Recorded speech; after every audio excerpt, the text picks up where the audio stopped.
Friends, let's talk about something we use every single day, salt. But more importantly, what might be missing from the salt on our shelf. These days there is a controversy if rock salt is better than normal iodized salt. We are talking about iodine, a tiny micronutrient that powers our thyroid.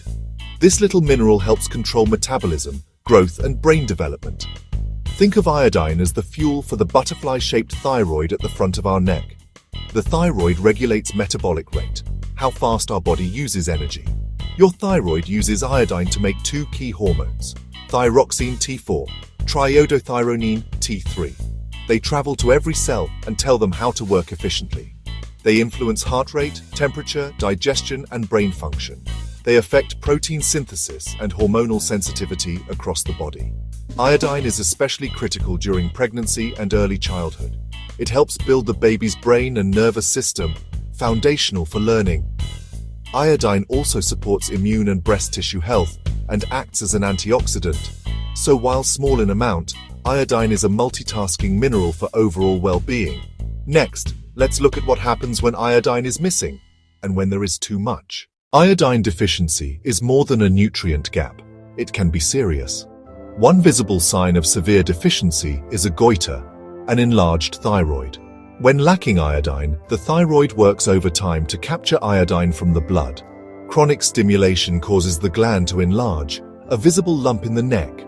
Functionally, deficiency leads to hypothyroidism, a slow metabolism, fatigue and sluggishness, unexplained weight gain, feeling cold all the time, dry skin, hair thinning or loss, constipation and slow digestion, muscle weakness and joint aches make daily life harder. Adults can develop brain fog, poor memory and slowed thinking. In pregnancy, the stakes are higher. Severe deficiency in pregnancy caused irreversible brain damage historically, a preventable public health tragedy. Global health bodies responded with salt iodization, a simple population-level fix. The result? Dramatic reductions in deficiency and associated disorders worldwide. Because iodine in soil drives food iodine, landlocked and mountainous regions remained vulnerable. Fortifying a universal, commonly used product, salt, proved effective and low cost. Next, what happens if we overshoot? While deficiency is dangerous, excessive iodine can also disrupt the thyroid. Excess usually comes from supplements, medications, or high seaweed diets, not ordinary iodized salt. The body has defenses, but high doses can trigger iodine toxicity. The Wolff-Chaikoff effect, temporary shutdown of hormone output when flooded with iodine. Most people escape in days, but some, especially with autoimmune disease, may not. People with Hashimoto's or other thyroid disorders are more vulnerable to iodine-induced hypothyroidism. Symptoms can range from fatigue and weight shifts to tremors, palpitations, and insomnia. Main culprits: high-dose iodine supplements and some medications like amiodarone. Regular consumption of kelp or certain seaweeds can deliver very large, variable iodine doses. Medical contrast dyes can also produce large doses in a short time. Be mindful of total iodine from all sources and consult your doctor before high-dose supplements. If you have thyroid disease, get personalized guidance. Small decisions matter. Bottom line, iodized salt rarely causes overload. Cautious supplement use and medical oversight prevent problems. Is iodized salt a true health necessity or just marketing? The history answers that. Before iodization, goiter belts and intellectual disability from deficiency were common. Adding iodine to salt eliminated widespread problems at population scale. It was government-backed public health, affordable, passive, and hugely effective. Fast forward, a booming gourmet salt market. Pink Himalayan, black salts, artisanal sea salts. Marketing often frames non-iodized as natural or better, but that flips a public health advantage into a selling point. Influencer narratives and wellness trends sometimes conflict with population-level public health evidence.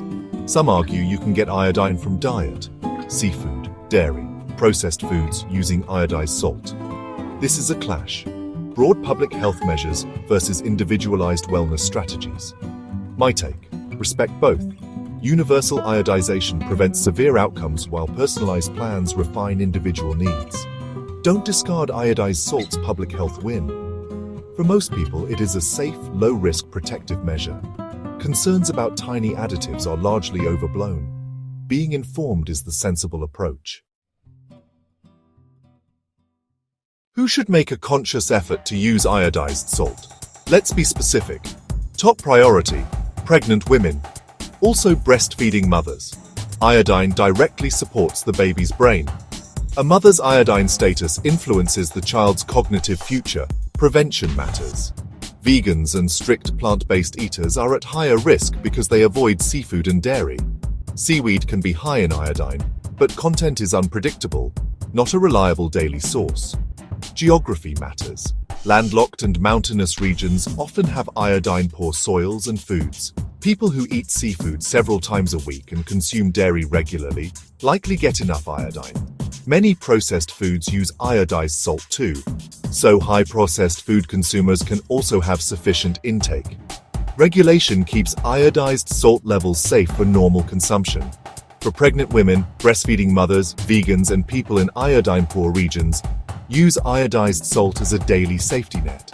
It's an easy, consistent way to meet needs without complex tracking. If you have Hashimoto's or Graves' disease, consult your endocrinologist about iodine intake. Public programs bridge gaps where diets or geography fail. That's why iodization remains essential in many places. If you fit a high-risk profile, check labels and make iodized salt your default. Which salt is better, sea salt or rock salt? Let's break it down. We'll focus on sea salt and pink Himalayan rock salt versus iodized table salt. Sea salt is made by evaporating seawater and contains trace minerals. You might see potassium, magnesium, and calcium in tiny amounts. But the iodine that was originally in seawater is mostly lost during processing. Unfortified sea salt is not a reliable iodine source. Pink Himalayan salt is mined from ancient seabeds. Its color comes from trace iron and minerals. Claims of dozens of minerals sound impressive, but salt is 98% sodium chloride. Trace minerals are minuscule. Crucially, like sea salt, pink salt contains virtually no iodine unless a brand fortifies it. Some brands offer iodized sea salt. Check labels to get both trace minerals and iodine. If you switch from iodized to non-iodized specialty salt, you may unknowingly remove your iodine source. Practical tip: use specialty salts for finishing or flavor, but use iodized salt for everyday cooking. Aesthetic or texture is fine, just don't trade away a key nutrient for looks. When in doubt, pick iodized for cooking. Save sea or pink salt for finishing. Labels matter. Look for iodized if you rely on salt as your iodine source. So, what should you keep on your shelf? Practical recommendation coming up. For most people, use iodized salt as your primary, everyday cooking salt. It's reliable, affordable, and acts as nutritional insurance against deficiency. Use pink or sea salt for finishing dishes where texture and appearance matter. Add iodized salt when cooking pasta, soups, and stews, where iodine disperses through meals. Then finish a salad or steak with specialty salt for flavor and crunch. Pregnant and breastfeeding women, vegans, and people in iodine-poor regions should prioritize iodized salt. If you have a thyroid diagnosis, discuss iodine intake with your doctor. Personalized advice matters. Food first is ideal but not always practical. Iodized salt is a smart, low-effort backstop. Check your pantry, read labels, and pick iodized salt for everyday use if you are unsure. Your thyroid and your family's brain health will thank you. Key takeaways: prefer iodized salt for daily cooking, use specialty salts as finishes, consult your doctor if needed. Thanks for watching. Stay informed, stay balanced.